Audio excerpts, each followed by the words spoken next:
With her classic hits and new adaptations as well. Abangan niyo yun sa concert niya, guys. Oh, new sound din. New sound as well. I can't wait. So, if there's Manila in the title of your concert, does that mean that this concert will go on tour? Can you give us a hint of the places you're going to perform in? So after Araneta, we'll be performing sa Cebu naman and Cagayan de Oro. And I've heard we also have plans to go abroad. That's so exciting. If you were given the chance to choose any place that isn't in the roster yet, where would you want to take New Ground naman? Siyempre sasabihin ko Europe kasi taga-doon ako. So I think we're gonna make that happen real soon. Abangan niyo yan, guys. So we've also seen from your roster of guests that you'll be performing with different artists, Gen Z artists, such as Kaya, Zil, and Substance P. Are you excited to perform with them? I'm excited kasi actually pinapili nila ako kung sino yung mga artists na gusto ko makipag-collaborate. So sila yung mga talagang chosen. Yeah, so I'm really thankful for them kasi nag-yes talaga sila agad to join me for this concert. I'm sure they can't say no to you. It is such an honor for them as well. So it's been more than 2 decades since you released your iconic songs, Wag Na Wag Mong Sasabihin, Same Ground, and Bulong. Are you planning to release another iconic song soon? We'll be releasing a new single sa concert and magiging siya available sa digital platform. So you guys will really find out once you go to the concert. So I'm sure that I'll see some of you guys there. Now I'm sure our media friends also have their own questions prepared, aside from my questions, to know more about New Ground Manila. So to our team, can we have a microphone for them? I think they're already set up in front. So before you ask your question, please let us know which outlet you are from and state your name as well. Then go ahead and ask the question for Miss Pitchy.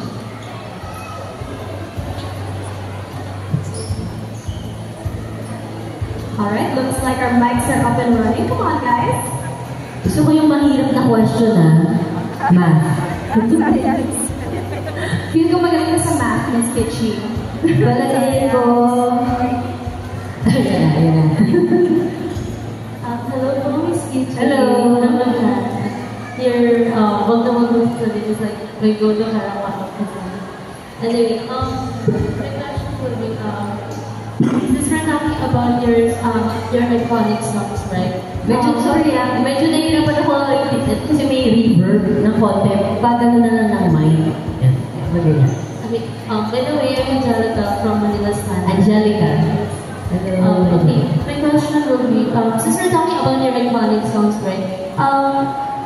If may isang song na gusto mo i-reintroduce sa Gen Z audience, alin yun and why?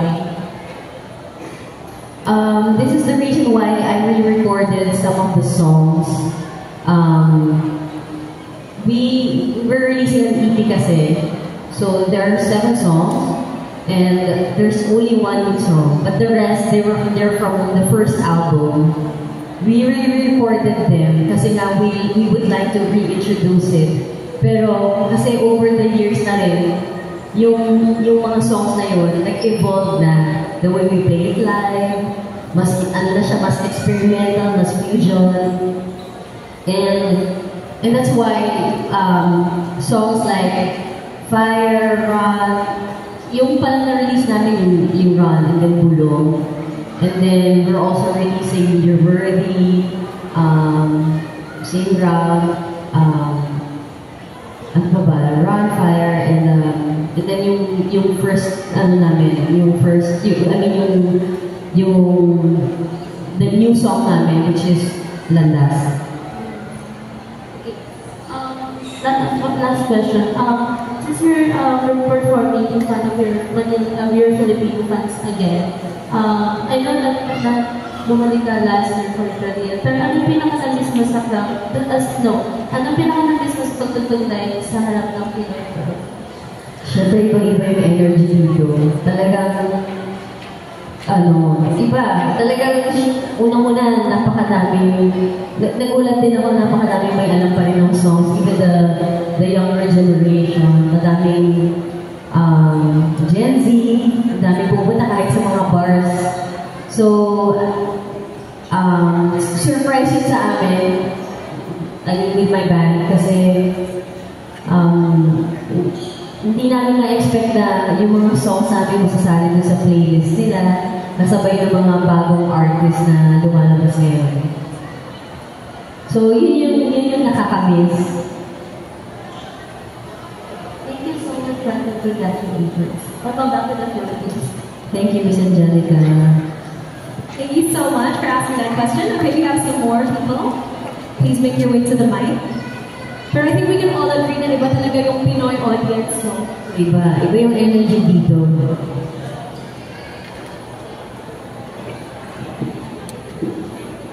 Hi, Dixie. Hello. I was at the press for your girl, Yeah, I recognize you. Yes, I said na bulong ko sa favorite song because it's very uplifting. Whenever I'm sad and at time in my life, I would always listen to that song up to now. Thank you. It's like a favorite. Yeah? Thank you so much. Kasi talagang, I mean, that song, ako din, yun din yung kaya ko siya nasulat kasi I wanted something that's uplifting. Parang mantra ko yun. Ko rin siya. Pero tough love pa rin. Tough love. Tough love pa rin. So, you ground. So, what would you say is some of your favorite memories in your 20 years? And what are some of new ground that you want to take? Like, for example, new goals that you want to achieve in the coming years? Thank you. New goals. New goals would be, which ginagawa na naman natin ngayon, especially for the concert, new collaboration with new artists. Yun, dream ko na yun talaga dati pa. Sabi ko, even like with Zil, when he released his album, I was in Spain. Sabi ko, oh my gosh, sobrang galing nitong bata to. Gusto ko ito makakollaborate. So I'm really thankful na we're given this opportunity na to do a collaboration for that concert. And sana eventually we'll do also a recording, an original one. And ano mga favorite memories mo in your 20 years, past 20 years? Dami. Pero the best for me would be yung when we would go to yung mga mahirap puntahan na lugar. Like Zamboanga, mga less frequented places na napupuntahan ng mga OPM artists. Thank you. And curious lang din ako, sa Spain, would you also make music or are you making music din sa Spain? What do you do sa Spain? Is it more of a relaxing or working? What kind of work do you do? Sa Spain kasi I'm a full-time mom. So, ang pwede ko lang gawin doon is write songs, recording, ganyan. Yung mga, kasi now we can work remotely as a musician kasi we can make our own studio at home.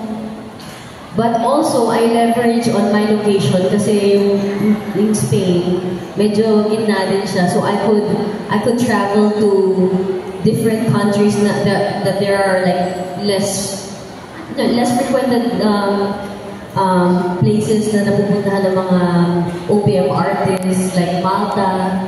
So yun, yeah. So nakakagulat, may Pinoy pala sa Malta, meron pala sa Poland, meron pala sa Iceland. So yun yung advantage ko. I leverage on that. Ang galing, no? So parang nabis nila yung OPM, tapos kita ka. Yeah, and also parang nagkaroon ng bagong purpose or meaning yung career ko as an artist over there. Kasi I feel like pag once na binuhay mo yung music scene, nabubuhay mo na rin yung Filipino communities, nabubuhay mo na yung Filipino restaurants, businesses, beauty parlor, whatever. So parang I feel na parang yun yung naging purpose ko living in Spain. Thank you. Ang ganda ng sharing. Good luck. Sana talagang maging Yes. may fruition. Best of luck po. Thank you. Thank you so much for your question. We have another one here. Hello po, Miss KG. Hello. Dash ako from